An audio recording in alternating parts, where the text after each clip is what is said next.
WOWIE ZOWIE, everybody, welcome back. We are on day 2, factoring trinomials. Now, last time we talked about factoring by the GCF. This time we're going to be factoring trinomials. So, one thing that I want to note is that trinomials, remember, were polynomials, but with 3 terms, right? 3 terms. If we can look at the examples right now from 1 to, I don't know how many there are, 12. Well, notice that they have 3 terms. 1, 2, 3, 1, 2, 3, 1, 2, 3, 1, 2, 3, 1, 2, 3, and then you probably get the gist already, right? So there are 3 terms. And you also notice that everything, especially when we have our leading coefficient, remember the leading coefficient is the one with the highest degree. You notice that it has a leading coefficient of 1 and the exponent or the degree is 2, right? Here's a 1 and here's a 2, here's a 1 and here's a 2, here's a 1 and a 2, 1 and a 2, blah, blah, blah, blah, blah, and you get the gist, okay?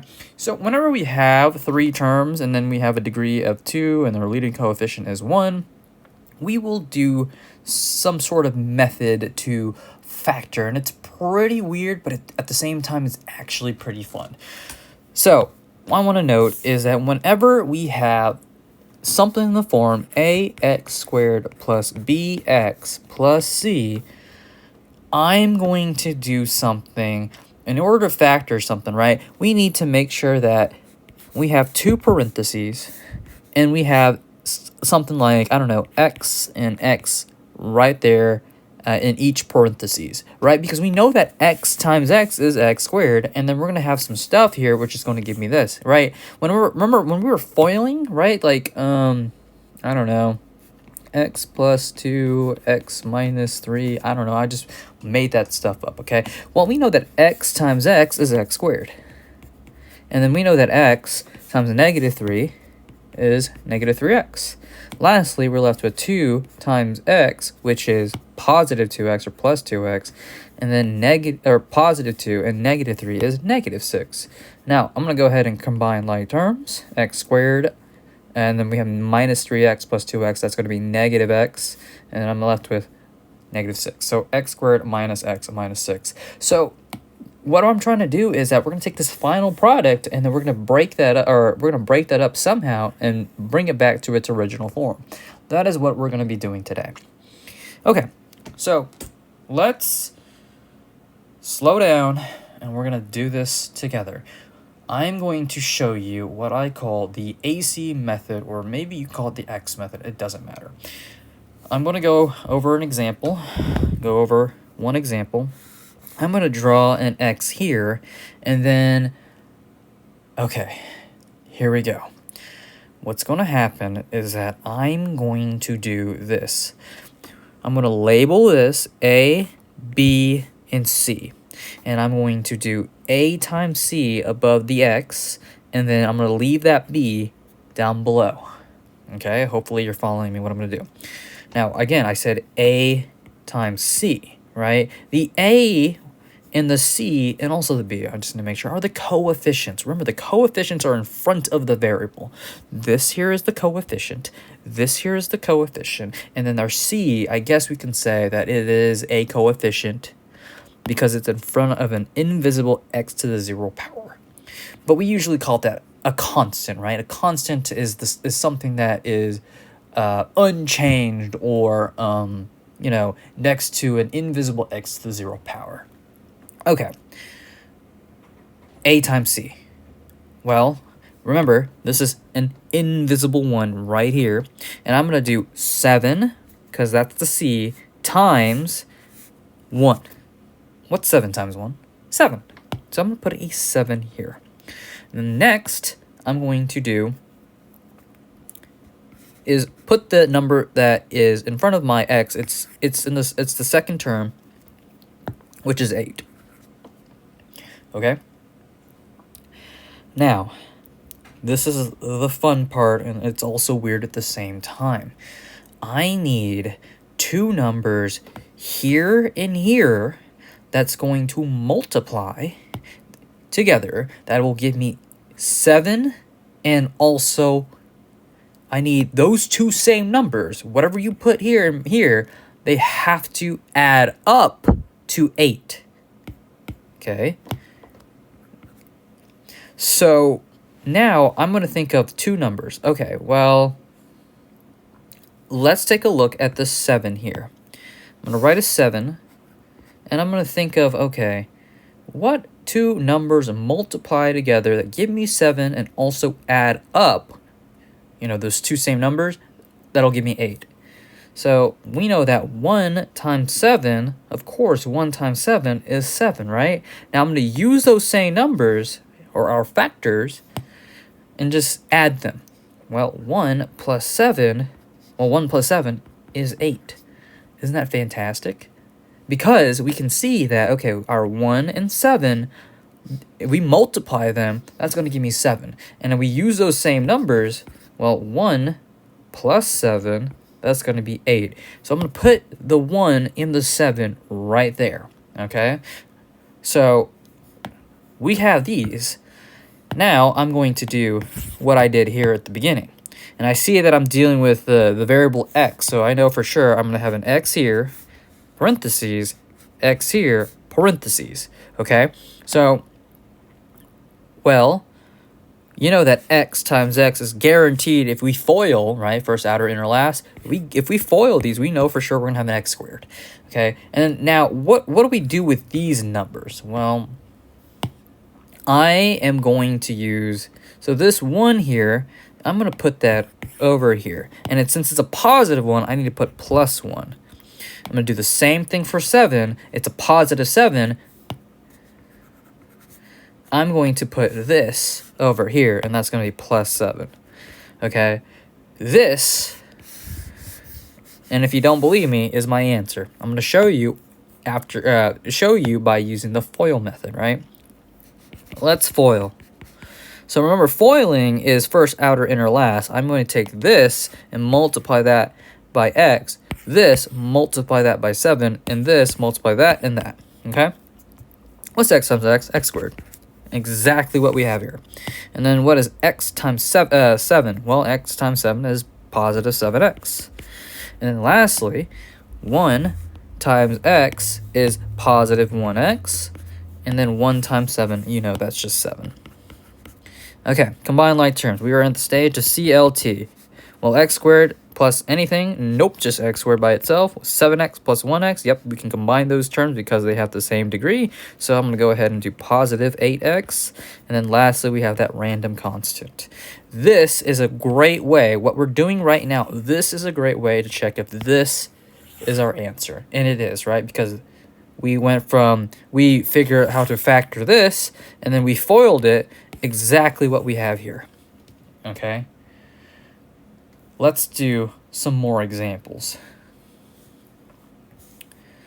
Number 2, okay, again, I'm just going to go and use that X or cross method or AC method, and I'm going to call this A, B, C, and this is my AC, and this is my B, and, 1 times 20 is 20, and then this is our B, so it goes right here, so that's going to be 9, and I take this 20, and I'm going to think, okay, give me some two numbers that multiply together, give me 20. I think 1 and 20 is good, but does 1 plus 20 give me 9? No. So we know for sure I am not going to use this as my two factors. Let's see, 2 times 10. Well, 2 times 10 does give me 20, but does it give me 9? Well, 2 plus 10, does that give me 9? Nope, that gives me 12. So this, I can't use that. All right, so one more, last thing, 5 times 4. Okay, well, 5 times 4 is indeed 20, yeah. But 5 plus 4, does that give me 9? Yes, sirree. 5 plus 4 does give me, oh, no, I don't want to write that. 5 times 4 is 20, but 5 plus 4 is indeed 9. So what variable are we dealing with? Well, I'm dealing with an x, right? So I'm going to go ahead and use those parentheses. I need to use those two parentheses, and then I'm going to write my x here and my x here because we know that x times x is x squared. And then I notice that, okay, well, I have 5 and 4. Let's put 5 over here and 4 over here, right? So since I have a positive 5, the positive 5 goes inside the parentheses, so that's plus 5. And then we have a 4 here. That means I'm going to use that positive 4. I'm going to put it right there in that parenthesis. And then if you want, you can go ahead and verify if this is the is the answer that you desire. So, okay, well, we know that x times x is x squared. And we know that x times 4 is positive 4x. And then we know that 5 times x is positive 5x. And then lastly, 5 times 4, we know that that's 20. That's exactly what we found here, right? So 5 times 4 is indeed 20, positive 20. And we go ahead and CLT. That means that we're going to have x squared, 4x plus 5x, that's just 9x. And then lastly, it's 20. Is that exactly what we have here? Yes, we do. Okay. Hopefully you guys understand what's going on here. It's again, I'm saying this is super weird, but at the same time it's super fun. It's like a little puzzle that we're doing here, and hopefully you're enjoying this little puzzle. I do enjoy teaching this part of our unit. Everything else I'm like, whatever. But this just, this amazes me. I love this technique. It was taught to me at Anderson High School, and I don't think they'll teach you I don't think they teach it to you anywhere else. I'm not sure. Go ahead and prove me wrong if that's the case. But let's go ahead and move on. And I'm not going to I want to do something that's not, dealing with just positive terms, if you know what I mean, right? We see that there's a positive here, positive here, positive here. Let's do something that's kind of weird, where we have something like number 4, we have a negative here and just a positive. So let's go ahead and just label, this is A, this is B, and this is C, okay? Go ahead and do that cross method. I'm not going to use different colors. I'm going to use the same color here. Hopefully that you get the gist of what's going on. What do I put up top? What do I put in the bottom? And then figure out, okay, what belongs here, what belongs there. So let's take a look at this this problem here, number 4. Okay, so I know for sure that we're dealing with the variable v, right? V is going to be involved. So the v is going to go up here and here. And what I got to put up top is, well, I got to do 4 times 1, and 4 times 1 is just 4, right? I'm doing the AC method. And in the bottom, my B belongs in the bottom, right? B for bottom. But, we have to take a look very closely at the coefficient. Some of y'all are going to make that mistake where you're like, okay, well, it's just 5. No. What is in front of the 5? The 5 has a negative. This thing is -5, right? Do not make this mistake. You're going to lose some points on your exam or quiz because you forgot the coefficient is -5. So we're going to put a -5 over here. Okay? And we're there. So now, what I'm going to do is I'm going to take this 4, I'm going to bring it down over there. Okay, so I have a 4. And I need, 2 numbers that multiply together that give me 4.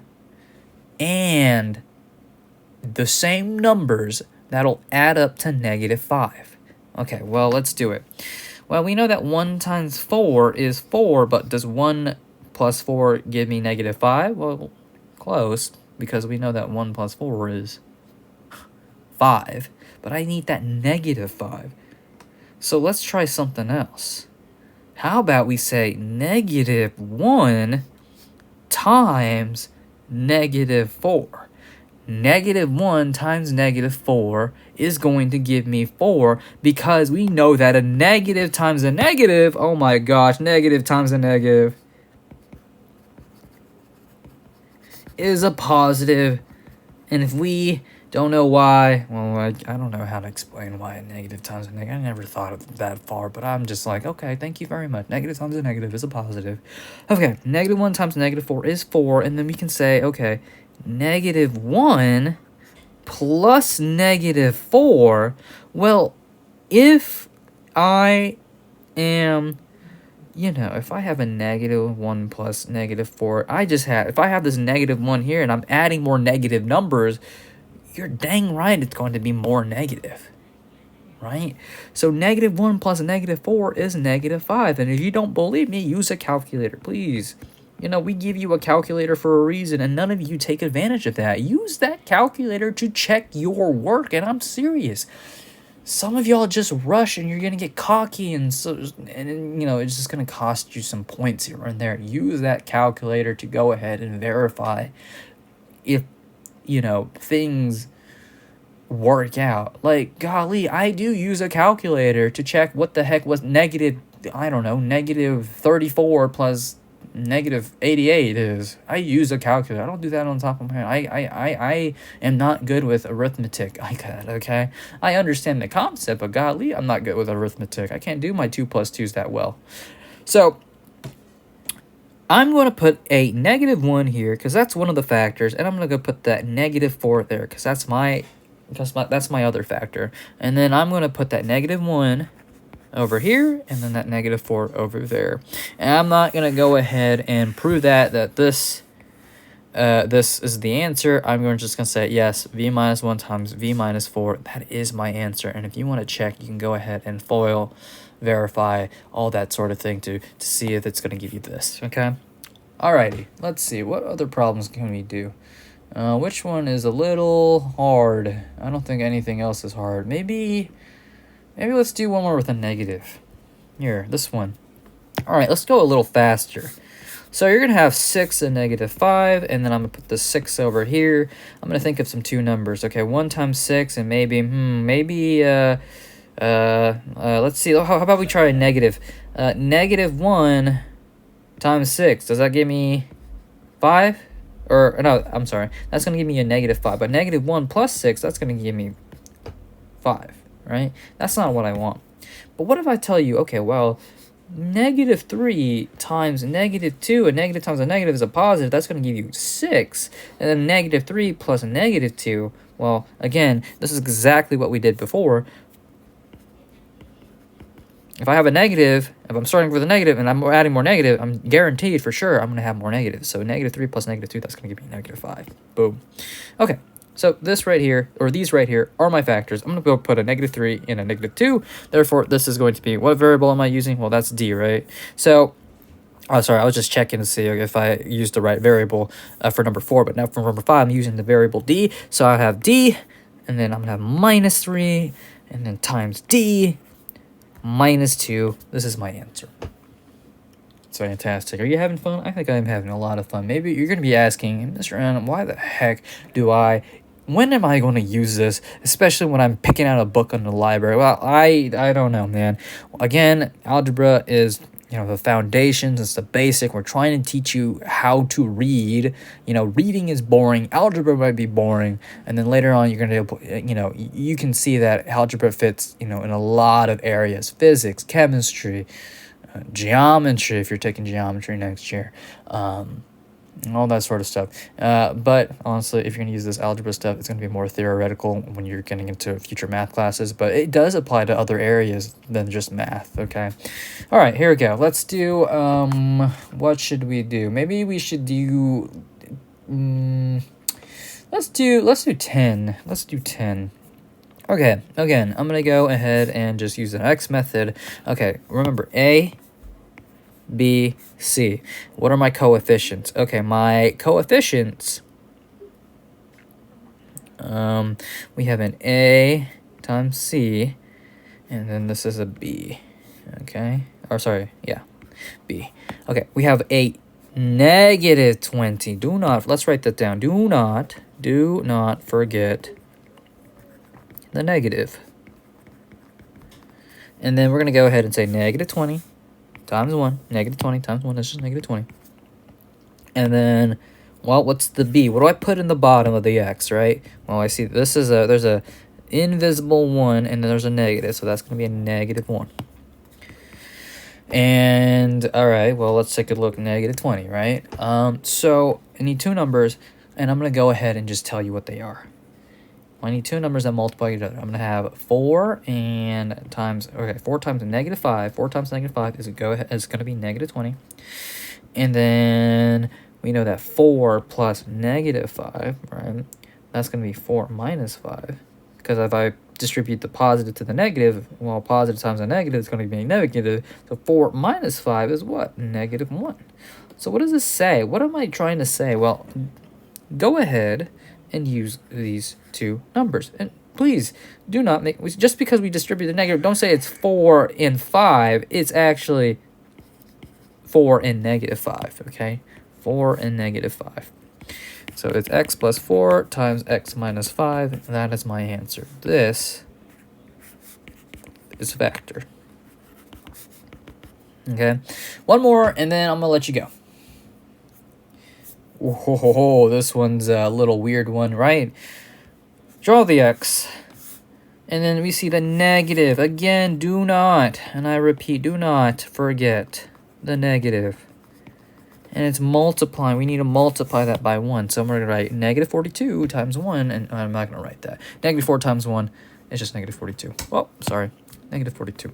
And then, again, my b is that number in front of the variable, b, which is negative 1. Negative 1. And then I'm going to have a negative 42 here. I need to think of some numbers and blah, blah, blah.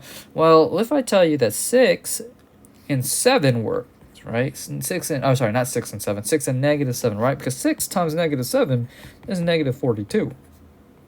And then 6 plus negative 7, well, 6 plus negative 7, golly, that's negative 1. I mean, you don't know? Calculator that. And this is x minus, oh, no, not x, we're using b. b minus 42 times b minus 1.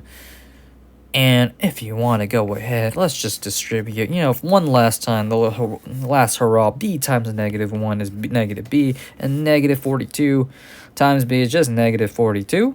b? What the heck? No, that doesn't look right. I don't need to put a negative 42 there. That's going to be, I have no idea what I'm doing. This is wrong. There you go. Let's fix this mistake. It is actually b plus 6 times b minus 7. Oh, I'm sorry if you're going to have to erase this. My bad. All right, so again, b times b is b squared. B times negative 7 is negative 7b. 6 times b is positive 6b. And then 6 times negative 7 is negative 42. Okay, again, what is this process called? We call that FOIL.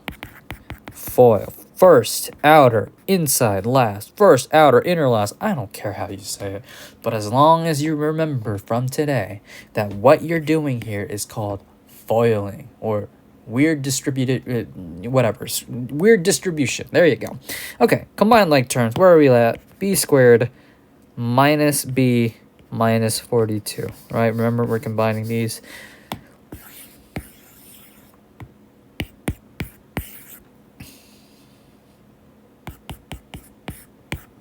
Goodbye.